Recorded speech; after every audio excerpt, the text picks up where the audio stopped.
Hello and welcome back to the 25th Annual George Mason Law Review Antitrust Symposium, celebrating 25 years of antitrust.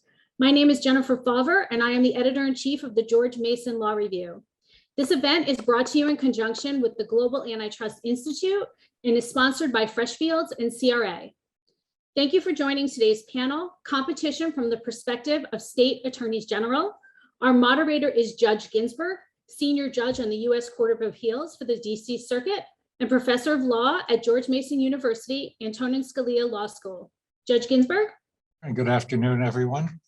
I'm going to defer this lively discussion just long enough to introduce the panelists for our viewers. And in the order in which we're going to hear from them first, we're going to hear from Gwendolyn Cooley, who is the Assistant Attorney General for Antitrust in the Wisconsin Department of Justice. And just as important for today's proceedings is the chair of the National Association of Attorneys General Antitrust Taskforce, which has been so active in recent years in coordinating multi-state antitrust activity. We'll hear next, after Gwendolyn, from Joe Conrad, who is the Assistant Attorney General for Consumer Protection in the Office of the Attorney General of Nebraska. And then finally, from Max Miller, who is the Assistant Attorney General in the Consumer Protection Division, the Office of the Attorney General of Iowa. We have only about 55 minutes, and so we're not going to waste any time on credentials. Everybody here went to law school and must have done reasonably well and has certainly had a great career in antitrust. So I commend their remarks, especially to our students. So Gwendolyn, will you start us off with what should we know about the National NAG, NAAG Antitrust Task Force? And you can assume that some of our viewers know nothing about it, and others, like myself, know only a very little. So it may surprise you to learn, given the state of politics today, but state attorneys general have an excellent record of cooperation through the National Association of Attorneys General, what we call NAG. We have around 270 antitrust attorneys around the country who prosecute antitrust cases and bring cases either under their own state laws or jointly under federal law. Often when we work together on one large case, like over 42 AGs do on the state's litigation against the makers of Suboxone, a case that I lead, we form an executive committee, which consists of different states. In that instance, it's me from Wisconsin, South Carolina, Ohio, and Maine, who do a lot of the legwork on the case. And then we have various subcommittees who handle things like discovery, or motions or experts or whatever, and they handle those specific segments. So NAG is very simply the organization that helps us coordinate those 270 lawyers across the country. So what does the ATF chair do? My job as the leader is to ensure that there is a seat at the table for everyone, and that our group is well represented in cases, in speaking engagements like this one, and that our ideas are well represented in the literature. And that big and small offices and coastal offices and southern offices and offices with brand new people or full of old hands like the ones on this panel have a voice and coordinate. And that next bit, that coordination, is both the tricky bit and the bit where there is some NAG magic. Great relationships with each other, particularly on the staff level, are the key to our nonpartisan success. We are friends, as you can tell from Max's and my outfits. This is nice because both large states and small states need that kind of cooperation. One of the ways we do that is with committee structure. And this is outside case committee structure. I was the co-chair of the Pharmaceutical Industry Working Group, and that came naturally as the leader of a large pharmaceutical case. These committees also help organize the states topically on issues that matter to us, and are a great resource to utilize the expertise of thought leaders in the group.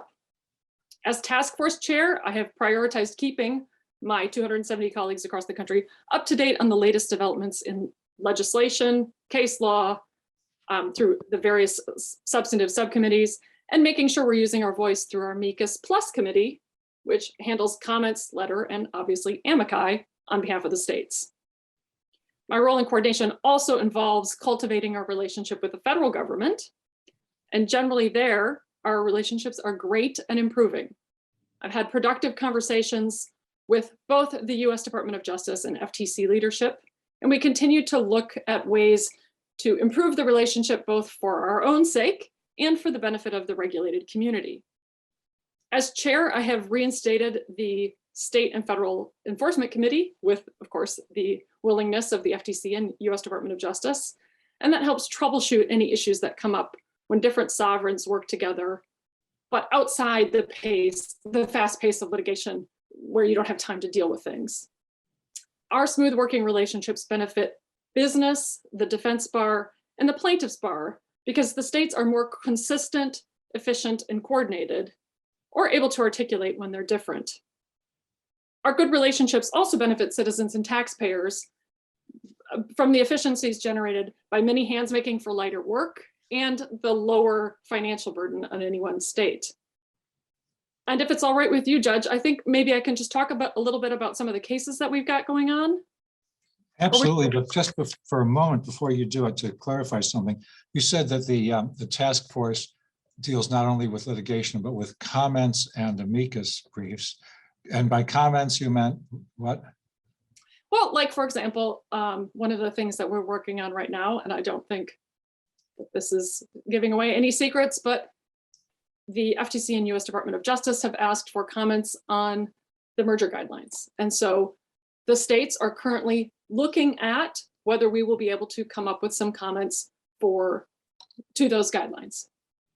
So in the case of litigation, when there's a group of states that through the task force perhaps want to join on a particular complaint. For a state that doesn't want to, they just stay their hand. But if NAG is filing comments, how does a non-agreeing state or an abstaining state register itself?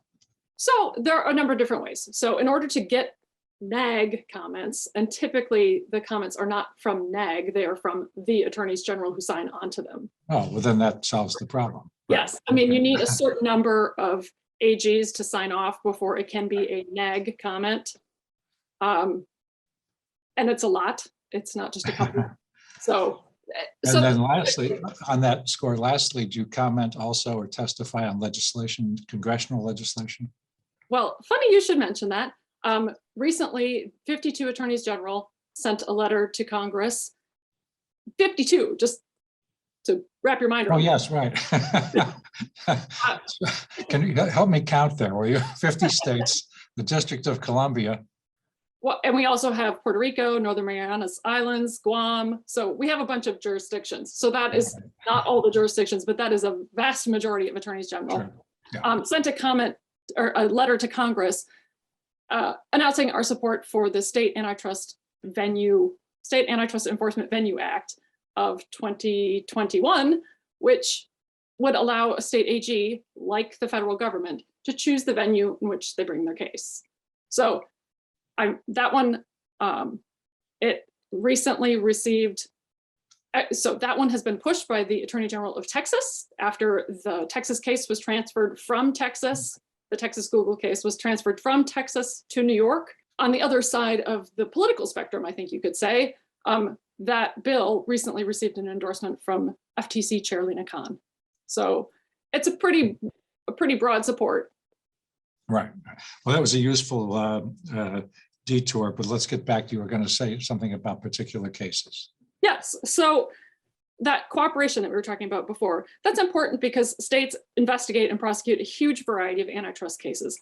I know Joe is going to talk about some of our bigger cases in more detail, but just to give you kind of an outline of the lay of the land, there are smaller single state cases or small group states, a small group of states that'll do everything from cases where there are market allocations, like the Ohio rock salt case from a few years ago, last year or the year before, kind of pandemic time, so I can't quite remember. The West Virginia asphalt case, which was an attempted monopolization case. Then there's, of course, the merger cases, and the states approach mergers in a variety of different ways. Sometimes states prosecute mergers completely solo and look beyond just structural remedies. like we saw in the 2022 California High Desert Hospital transaction. There, the California AG's Healthcare Rights and Access section came up with a remedy that included caps on price increases and a profit reduction, amongst other behavioral remedies. Some states do prefer structural or minor behavioral remedies, like in the 2021 Utah Attorney General settlement in the DaVita Total Renal Care merger. There, the parties divested an additional clinic in Ogden, Utah, and allowed for more choice for rural customers as a result of the negotiation with the Utah AG's office. This built on an agreement that had been negotiated by the FTC to divest 3 other clinics in Provo, Utah. These are, because they're healthcare cases, the ones you've mentioned, I presume that it's only the state where the facilities are located that was interested, other than the Federal Trade Commission, that was interested in the matter. But there are certainly nationwide major mergers in which I've seen state participation, T-Mobile being a prominent example. So there you have, I suppose, any number of states, depending upon the case, and with different goals in mind. For sure. It is right. It is not only healthcare transactions where we join the federal government. In the DFA Dean transaction in 2021, Wisconsin, along with other states, joined with the US DOJ after we had negotiated a divestiture for 2 dairy processing plants in and near Wisconsin. And then, like you said, the T-Mobile case, which famously, some states joined the US Department of Justice in clearing the transaction with the divestiture of some of the prepaid customers to Dish Network, with the expectation that Dish would create a wireless carrier. And then some states, of course, challenged the merger, arguing that that remedy negotiated by US DOJ was inadequate to restore competition. I was on the trial team for the challenging states, and I'll say that that challenge showed that the states can and will challenge mergers where we think it's appropriate.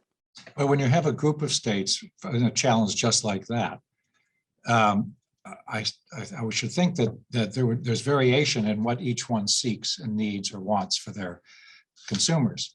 And so you just have to sort of add up the relief requested to meet each of the different states' objectives.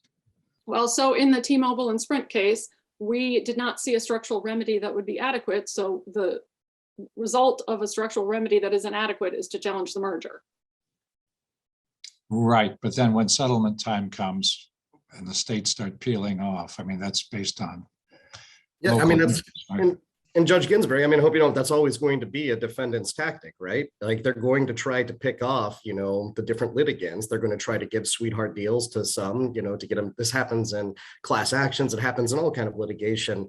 And, you know, I think Joe is going to talk a little bit about kind of, you know, some of the nature of our actions, like because of the fact that we have political officers. But I'll just note that it's like, yeah, that's going to happen in a case like that you could have some states that make the determination that the cost of litigation is too much, and if they can get some concessions out of the defendant that they believe will satisfy their markets within their state, they're going to go ahead and do that. Right. The reason it's a little different than most, well, let's put it this way, in a money action. Right, is that the relief request is different in kind by each one, I suppose. I'm sorry. So, Gwendolyn, if you want to carry on with that. I would just say, to build on that, I mean, when you're looking at a structural remedy, especially in a local market, or even a behavioral remedy in a local market, right? Obviously, everyone is going to have different considerations. There may be more markets where the delta is huge in one state versus another. And so if you get those concessions that satisfy that, obviously each state, as you will hear endlessly from the states, each state is a sovereign. So they get to make their own decisions. That's that NAG magic that we talked about. The fact that we have as many cases that we work together so cooperatively is that, right? I mean, there are very few cases where you see that kind of splintering. And where you see splintering, it's because it's a hard case, right? People are smart lawyers are coming down on different sides of the same question. I would say we litigate cases, obviously, but the states themselves are making law on mergers outside the courtroom.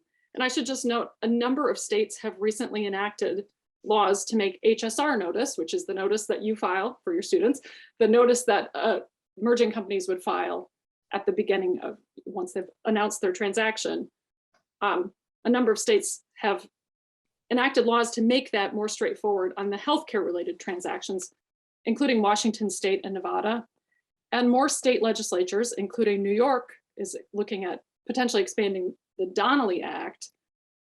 More state legislatures are considering general HSR notice statutes, not just in healthcare, but more generally. So if you practice any merger work or will in the future, you need to pay attention to which states you are affected by your transaction, because the forfeitures and civil penalties, I think they're just civil penalties, not forfeitures, in Washington State and Nevada for non-compliance are severe, and they're calculated by day. So important to stay on top of that.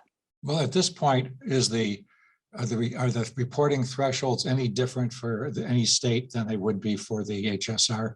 As of right now, the reporting, and to the best of my knowledge, the reporting thresholds are the same, but it's just a question of whether we get the notice or not. The standard is consistent as of this moment, as of my understanding, but the notice, we don't naturally get notice about cases. Right. I mean, I guess it seems to me intuitive that matters of concern to a particular state, of great concern, may well fall below the HSR reporting threshold. Because they're just not, the thresholds are set with an eye on the national market, I think. So it's interesting. We have this little segment on the Antitrust Taskforce calls called the Featured State. And yesterday we heard from Maine, who talked about how in fuel oil transactions, especially like where mom and pop gas station is being bought out by someone else, there is actually a notice requirement in the Maine antitrust statutes that the Maine AG's office gets notice of that transaction, right? And those typically those small things that the states are keeping an eye on that are more interesting to the individual states than the federal government with all its resources. Okay. Well, thank you. You've given us a great foundation for the rest of our discussion. So Joe, we pick it up at this point? Yeah, so it's good to be with everyone this afternoon. I want to spend some moments just building from, I think, the comprehensive framework that Gwendolyn laid out. Before getting into that, I'll just do the regular disclaimer that I'm here in my personal capacity and not speaking for my state or my colleagues across the country, along with General Peterson. So I do want to change and draw people's attention to one aspect of antitrust enforcement by states' attorneys general that I think is a bit unique, and that's the political accountability that our bosses have. Attorneys general are generally held directly accountable by the voters of our respective states. And I say generally here because 43 attorneys general are elected by popular vote. There's also some appointment processes in 7 states, either by the governor, legislature, or in one unique instance, the Tennessee Supreme Court actually appoints the Tennessee AG. I raise this because I think it has an important implication for how we select our cases and also how we coordinate with our federal counterparts. So I'd like to just dive into those. Before doing so, I just note that I use the term cases here a bit broadly to refer both to our investigations and our actual cases that we file. So because our front offices are accountable to the voters, I think we have every incentive to keep our finger on the pulse of our constituents. Therefore, I think a critical element to our case selection is the concerns that we hear from our constituents and our citizens. Sometimes these concerns are raised through a formal complaint process that we get from consumers.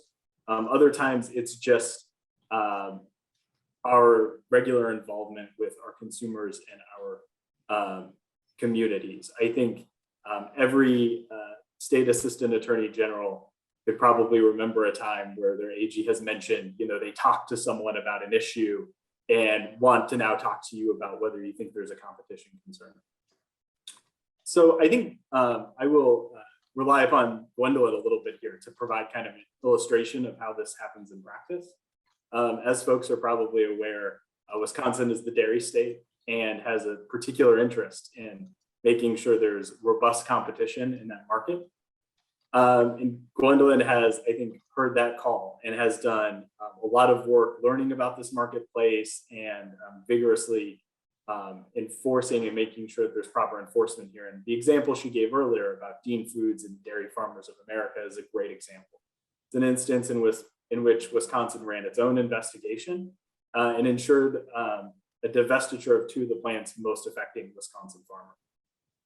I think it's important to note that Gwendolyn's work isn't the only example. There's two others that I'll also note of the national nature.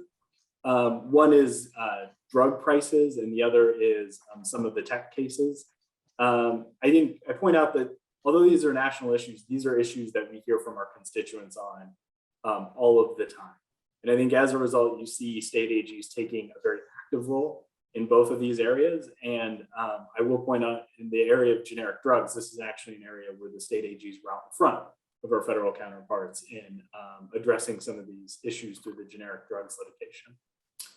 I think a second implication of the accountability we have with the voters goes to how we coordinate with our federal counterparts. And I think some of this gets to the discussion from earlier. There's a lot of mergers in which there are local geographic markets that are impacted and therefore defined.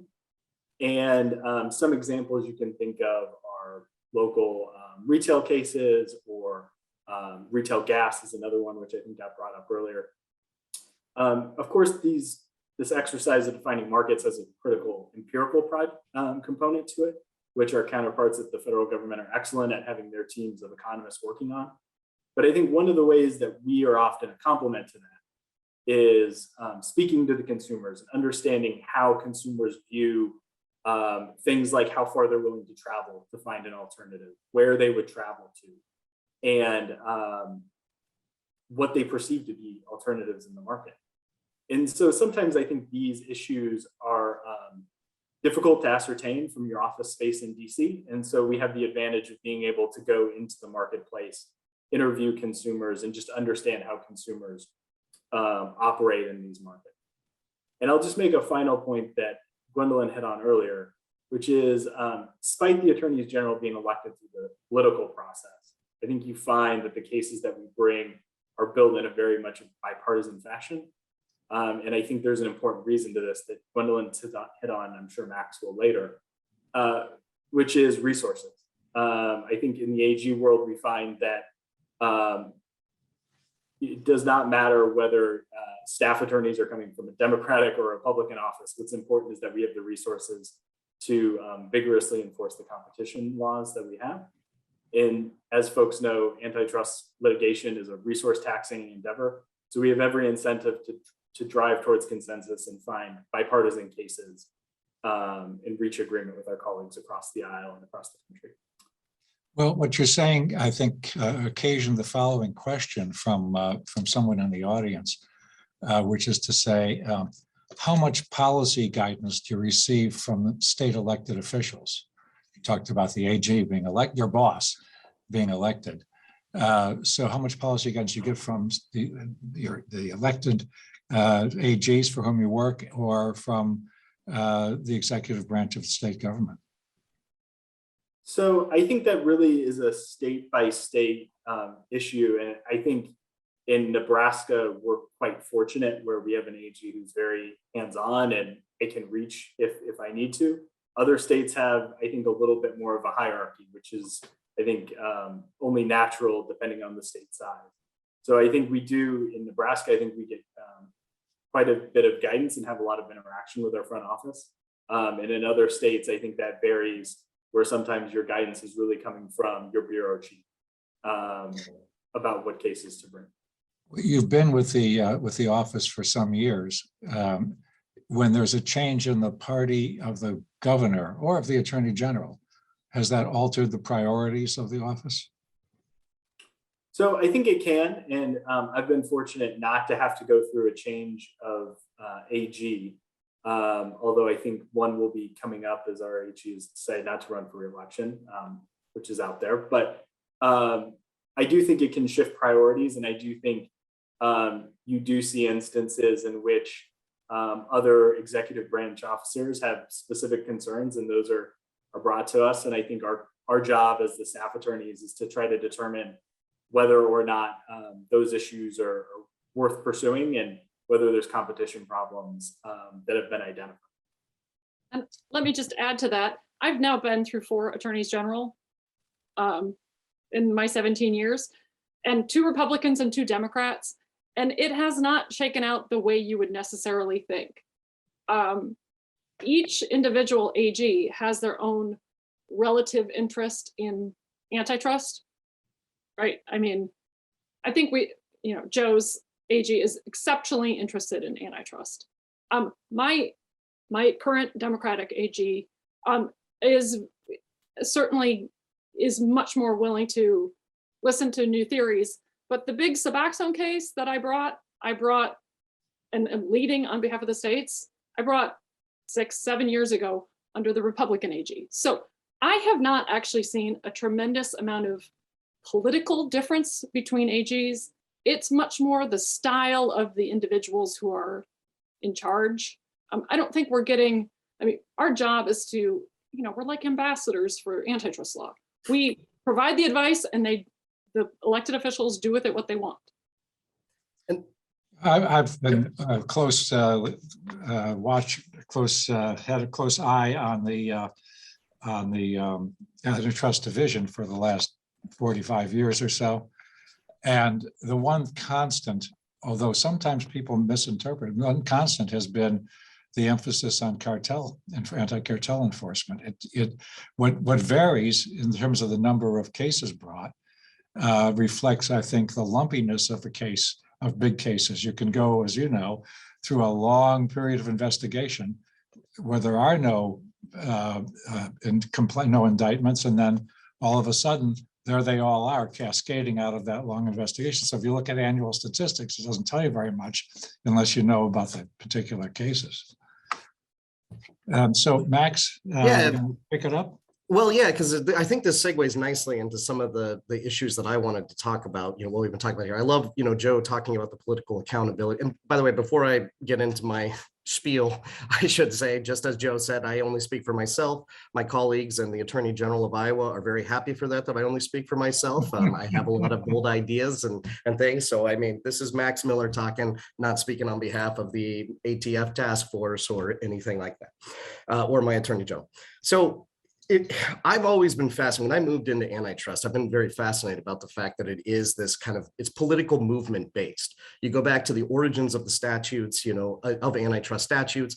That was a groundswell popular movement that was happening. It was an anti-monopoly sentiment that was developing in America at that time. You had, I think it's so funny that we're now so focused on consumer welfare as the standard for antitrust, because originally it was the farmers who wanted to get more money for what they were producing, their agricultural products, that's what led to the first, antitrust statutes. Actually, we're Midwestern states here, which you might, think is kind of odd that we don't have the East Coast or the West Coast on it, but antitrust as a statute in the United States really came out of the Midwest and what was known as the Granger movement. My state, Iowa, was actually the first government in the world to pass a general antitrust statute. There had been, specific industry ones, and of course, competition law was part of the common law before that. But it was, April 1888, and it was a response to the demands of farmers who were like, "Hey, we are not getting paid what we deserve to be paid for the products that we are producing," and that's why they wanted to have, laws on the books that could allow them to go after what they believed to be monopolies in the market. And so when I think we're talking about kind of this political accountability of the elected officials here, this is a very interesting time in American history because, back in kind of the late 1970s and through the 1980s, you had kind of a bipartisan coalition that was for, I would classify it as a relaxing of the antitrust rules and the laws, essentially trying to make it easier for companies to merge together. And now you're kind of seeing the opposite, that you're seeing that, it doesn't matter if you're on the left or on the right, people are growing skeptical, becoming more skeptical about corporate power and its role in the American economy and American society. And therefore, there are more constituents that are demanding action. I think this leads to my next point. Then what's very interesting about this time period is now there are so many markets that not only the federal government is being asked to look at, but also the state AGs are being looked at. And we state AGs, the AAGs, we're kind of interesting as far as antitrust enforcers go, because unlike our federal colleagues, we often have to be generalists. We have to jump, we might be spending a day where, I'm looking at agriculture markets in the morning, then I'm looking at tech markets and I'm moving. And so one of the things that I wanted to mention here, it goes to this idea of resources that, as there is this increased emphasis on antitrust enforcement, as there is more of a bipartisan call for greater antitrust enforcement, we need to make sure that more money is flowing into antitrust enforcement.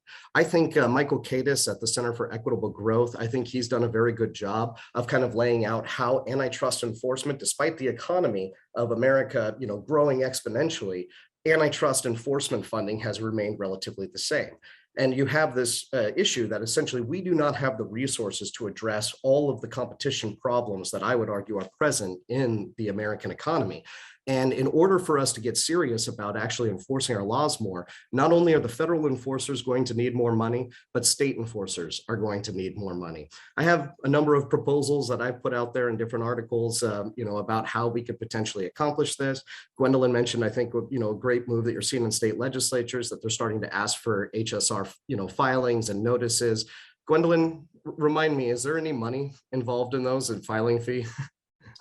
Not of any of the ones that have yet passed. Yeah, but it seems that that's something that we're going to have to start moving towards as state enforcers, is making sure that we have more ways to get funding into what we're doing, just simply because our elected officials, who are accountable back to the people and the demands of the people, they're telling us to do more and more. And so we need to have the resources to do what we need to do. So Max, I'm not sure what proposals you've written about, but one of the usual responses to a problem like this is greater specialization. And with a multiple 50 offices, 55 offices, there should be opportunities for that. And that actually goes to why something like ATF exists. I think you've asked, I can't remember if it was in our, first sessions on this or this session, but you've kind of asked about why different states will join, something or not. I know this just personally, when I'm stretched thin on my resources and what I can do, knowing which of states are on different cases, it can give me a confidence that the issues, particularly when we're talking about national issues. So take T-Mobile Sprint. There were so many states that joined that I knew, even if Iowa didn't have the resources to join in that litigation, that it was going to be covered by some of the most talented antitrust attorneys and the ones with the specialized knowledge in those markets to be able to try to fix it for everybody. And I think that you do see that specialization happening. I think about, the state of Connecticut and pharmaceuticals, the generic drugs litigation and what kind of a role that they've played into it. California has a lot of specialized hospital knowledge. And there's certain states that I know if I get an issue that comes up in my market, I can pick up the phone and call my colleagues in those other states. And at the very least, they can give me kind of an overview of some of the things to think about, just because they do those cases so frequently. Yeah, so the picture of you spending your morning on an agricultural market problem and the afternoon on a digital market problem. They're more connected than you would think. well, perhaps so. Everything's digital these days. Yeah. But I should think that in the latter case of the digital market, one, that you wouldn't go too long before you picked up the phone and called somebody in another state office. Sorry, the question is I should think you wouldn't go very long into the digital market question before you just picked up the phone and called somebody in another state. Yeah. Whereas agriculture is probably what you get all the time. I think Joe and I are often the ones who are called when in agriculture, and Gwendolyn too, for that matter. I think our three Midwestern states have been some of the most active in agriculture issues. Well, that makes sense, right? Yeah, we get the calls when agriculture markets come up in another state. But then you're absolutely right. And you've got states like California that clearly they're going to have a little bit more specialized tech knowledge and things like that understanding of those markets. But it's interesting when you take the tech markets. That one is actually one of the easier markets to kind of get into and start looking at, just because there's been so much literature on it. it's an issue that people have thinking about long before federal government and state government started acting on tech. There was plenty in the antitrust bar that were writing on the different issues and the problems with the market. So, you might not have to talk to a colleague because, especially if nobody has really done a tech case yet, you might just be able to review the antitrust literature that's out there and get a good grounding in what's going on. This leads me to a question that maybe Max, you'll cover, maybe everyone will have a view on it. First, just as a factual matter, how much access do you have economists on staff or have somebody on retainer as a consulting economist or a consulting firm? How do you get what you need in that department? So that's one where I think state cooperation is so important too. And this, goes to the resource issue and resource allocation. There are states that have economists on staff, and if there are states that do have them, I don't believe any of the 3 of our states have an economist on staff. Am I right about that, Gwendolyn? Right. Yeah. So none of our states, we just don't have the budget for it. Right. And so I've tried to develop relationships with the economics departments, here in the state of Iowa, especially when it comes to agriculture. Iowa State University has one of the top agricultural programs in the country, and they have a lot of agricultural economists on staff. And so I think that when you don't have an economist on staff, the only issue that we run into there is, of course, prior to retainer and all that, there's a lot that we have to be careful about what we share, particularly if we're not interested in our investigation becoming public yet, but that's one, potential resource that's outside of the office. But this also goes, in addition to the Venue Act that Gwendolyn mentioned, there are funding bills that are, before Congress. And I think, if I'm not mistaken, one of them particularly is about proposing money to the states. And that's something that we've talked about. It's something I talk about in my article. By the way, my article about the funding is called the Antitrust Golden Rule. Those with the gold make the rules. So that was in the state enforcement spring newsletter. And I talk about this, that, we should have kind of a federal grant program that can come from the federal government down to the states, which would allow us to do things like to hire economists onto our staff. Before you decide you really want to do that, you might talk to some of your colleagues in state government in departments that receive some federal funding, maybe education, for instance, where it's a small percentage, but I think a big headache. So I think Max has hit on a point, and I will just say, as NAG Antitrust Taskforce Chair, one of the great things I get to do is represent all of the states, and that is not a universally held belief that we should take federal money. Some are like, yes, please give me the money, and some are like, no way, no how. So there is definitely divergence of views. Yeah, And that's why grant. There's divergent experience with it. I'm sorry, Max. I was just going to say that's why grant programs make sense, because then it's voluntary. Those states that want to can apply for it and take advantage of it. Those that have any kind of principled objections or think it's not worth the money, they could, say no. So Gwendolyn, when you have a multi-state case and a big one that's got a large resource demand on trial attorneys, on people preparing input for you, consulting economists and so on, how do you allocate those burdens? So how do they get allocated? right. That's part of the committee structure within those cases that I was talking about before, right? The financial burden, every case is different how we allocate the financial burden to each state that participates in something like that. But the in-house attorney burden, that is a combination of people who volunteer versus people with specialized knowledge. We have a lot of people who are experienced trial, not a lot. We have a number of people who are experienced trial lawyers. We have a number of people who are like former clerks for a VIP Court of Appeals judge kind of stuff. So we've got a lot of people who've got some different specialized skills, and the smart people who are leading the various cases, if they're wise, are allocating those burdens according to kind of the skills that people are doing best. That way, that's how, for example, I have 4 cases that the total value of them is over $500 billion. And there's no way that one attorney could do all that if we didn't have that cooperation, that kind of somewhat divide and conquer theory. You just spoke of the lead trial lawyer. looking for those resources. So as the chairman of the or chair of the ATF, that's not your responsibility. So it's not my responsibility as chair of the ATF, but as the lead counsel in the Suboxone case, that is my responsibility. Whoever's lead counsel. Okay. Yeah. And so different states handle it differently, right? The Suboxone case that I lead is very much like, I used to work in Congress. Everything is very committee centered and there's clear chairs and it's very organized. And then there are some groups that are more, I say affectionately, Quaker style, where there's decentralized authority and they figure things out in an iterative process. It all works, but that's the idea, is that we allocate those resources based on who's available to do the thing and who's really good at it. So I think, well, you tell me, in the generic drugs case, how many states are participating, or roughly? Over 50 sovereigns. So it's That's almost everybody. Okay. And in the what was it? You have a case against Google, I think.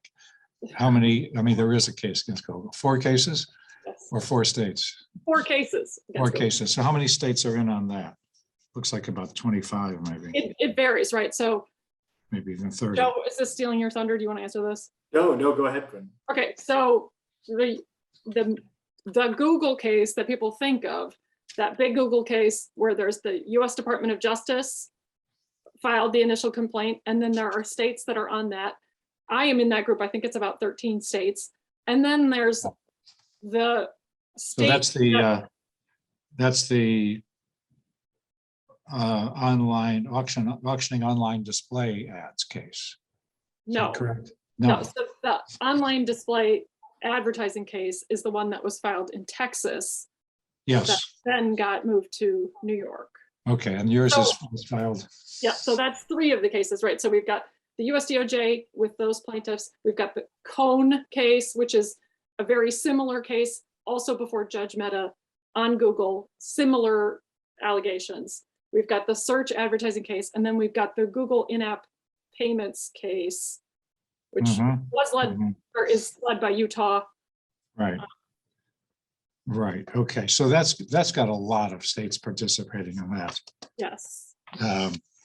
Now, that case has its parallels. Is there did you say there's a federal case on that issue? There is, on the very first, that big Google case that's before Judge Mehta in the DC District Court. That I'm talking about the Utah case. The Utah case does not have a federal parallel that I recall. Okay. There are, of course, parallels in other countries. Yes. On that same issue. Okay, but I gather that it's possible, at least so far in some respects, possible for these platforms to balkanize their offerings by country, so that if one country requires a payment system outside of the App Store, that can be done in that country, and it doesn't necessarily have to be done everywhere.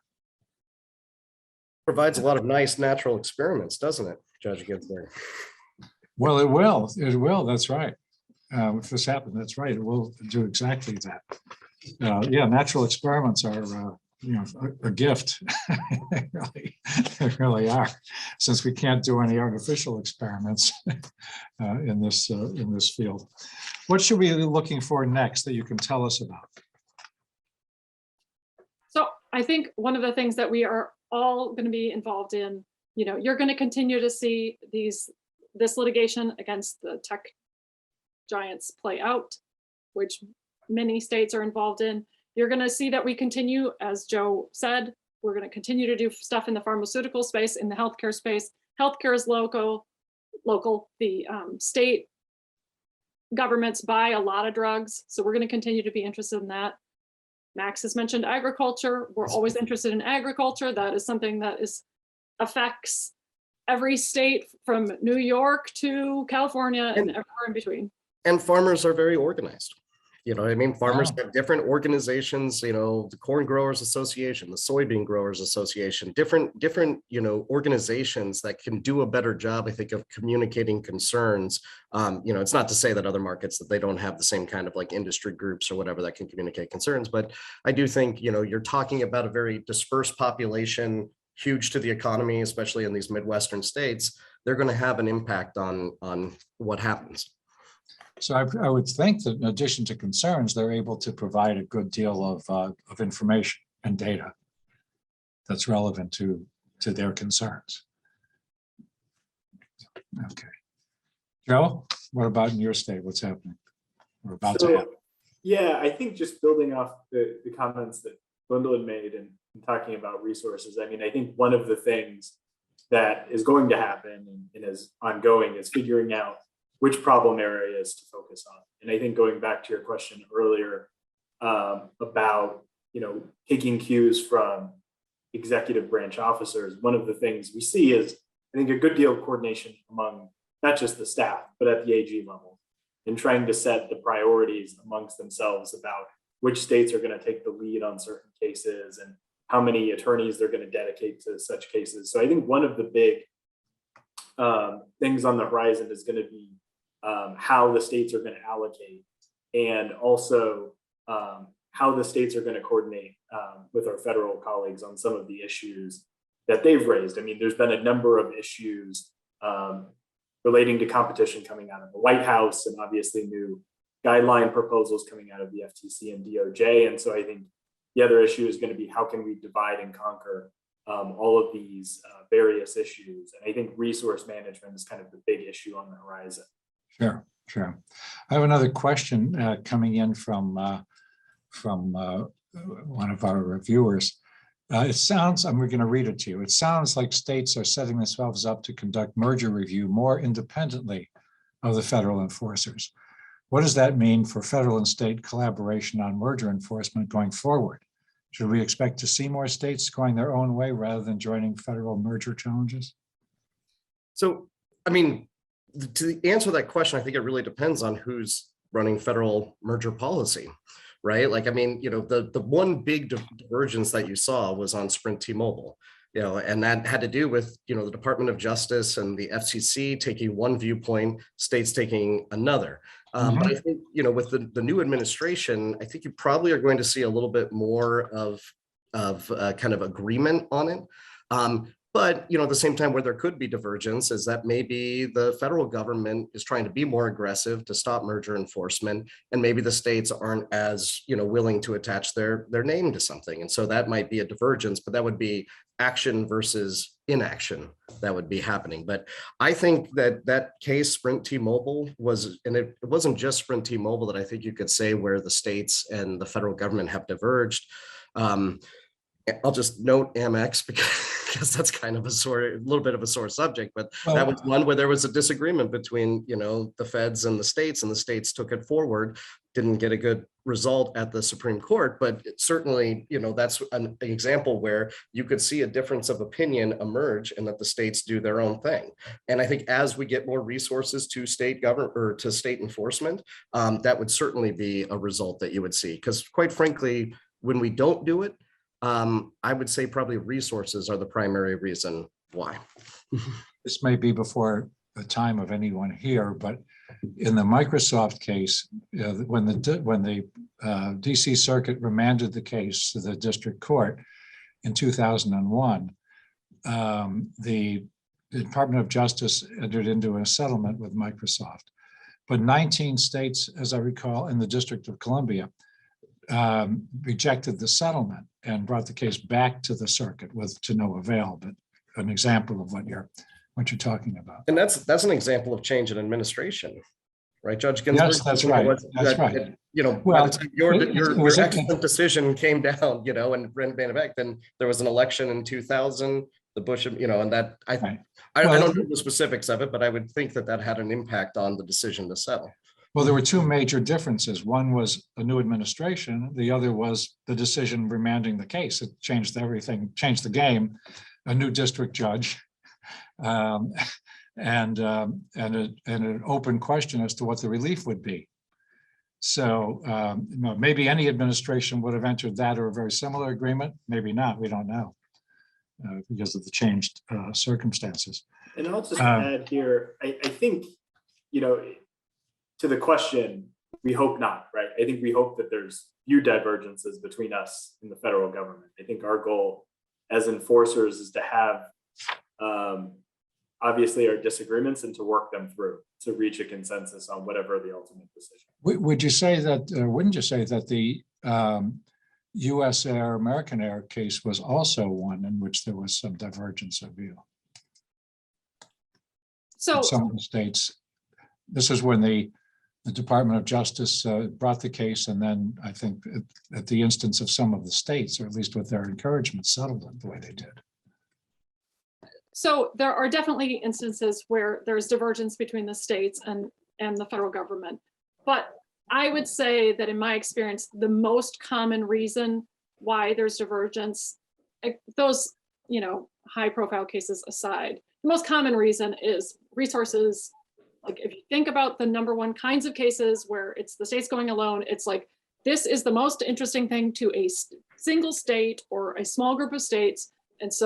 And you see that on hospital transactions in particular, right? It's a hospital transaction that's only affecting a small part of one state. And then the FTC is like, we don't have the resources to look at this. California, go. So Sure. I think that's the most, when you're looking forward, I think that's where you're going to see the most divergence, but it's not really a divergence. Yeah, it's not really. It's, that's right. There's no tension there. We at the beginning, we heard briefly just an introduction from Jennifer Fauver, the editor of the Law Review that is sponsoring this 25th symposium. And I'd like to bring her back in. Jennifer, can you unmute yourself? And you understand you've produced a very interesting paper that will be published shortly on a topic dear to the hearts of everyone on this call. So could you just describe your result, your hypothesis and your results? Sure. So one of the things I've been interested in is state AG enforcement of federal antitrust laws. As I'm sure everyone on this call knows, Judge Posner really threw a grenade at everybody back in 2001, 2004 with his critiques of federal antitrust enforcement by state AGs. And so one of the things I've been doing is sort of working with the data on state enforcement of federal antitrust laws over the last 20 years, looking for sort of an empirical look at, an assessment of what's actually happening when you lift the hood up and you look at the engine, what's actually going on, what are the characteristics of the enforcement? Is there any validity to the critiques? Is there any validity to sort of some of the benefits that people have proffered regarding state AGs? And I think that, the data is coming out that there is some evidence of some of the benefits, and there's some evidence of some of the critiques.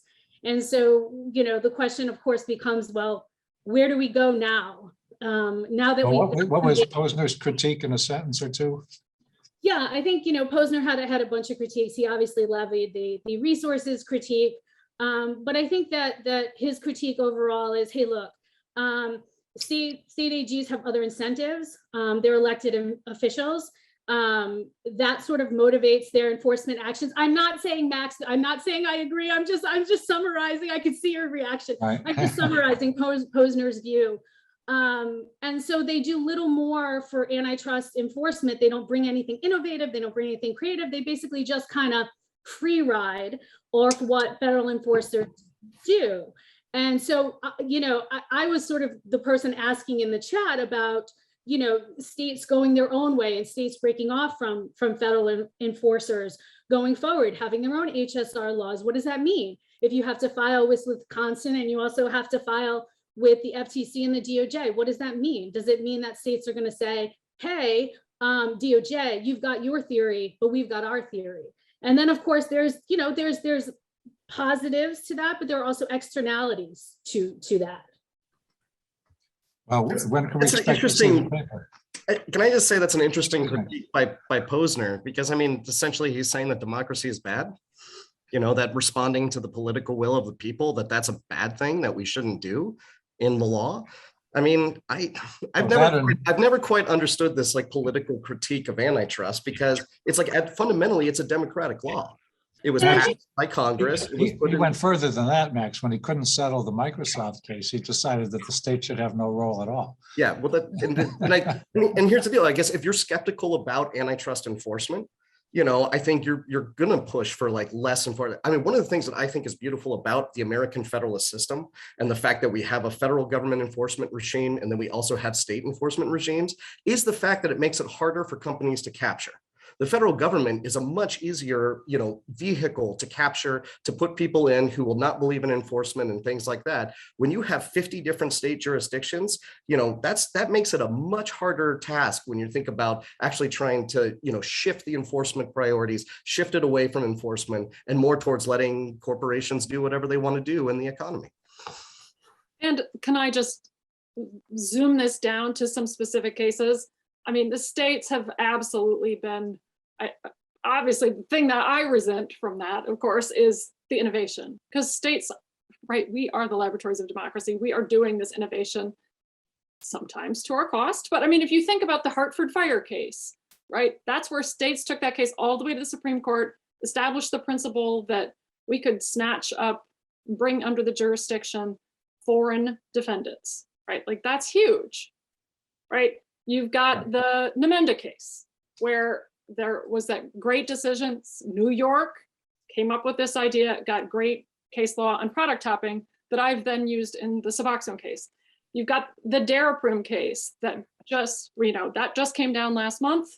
That is, it was started out as New York cases and then went to grew to include the FTC and 5 or 6 other states. And they made great law on disgorgement under state law, because as we know, the FTC recently lost its disgorgement authority. They also made great law on joint and several liability and injunctions, particularly forward-looking injunctions. So I actually think that the states are great at innovation. And some of that is because, because of that responsibility that we have to the voters of the people that we really feel like we do need to go after this kind of stuff.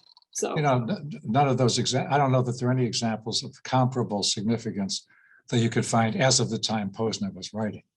true. I think what's happened with the states is primarily in the last 20 years. Well, I mean, Hartford Fire was, I think that came down, if I look at 1993. Yeah, right. Now, but that was just a cartel case, basically, right? Just a Right. cartel case. And then you got caught up in the FTAIA and came out successfully. Nemenda was a good example of, it's a Section 2 case of a creative approach to product topping. I've always wondered whether Nemenda might be limited to its facts because of the drastic effects on patients, Nemenda patients, of a change in their routine, which the court mentioned as part of its rationale, but not clear how significant that was.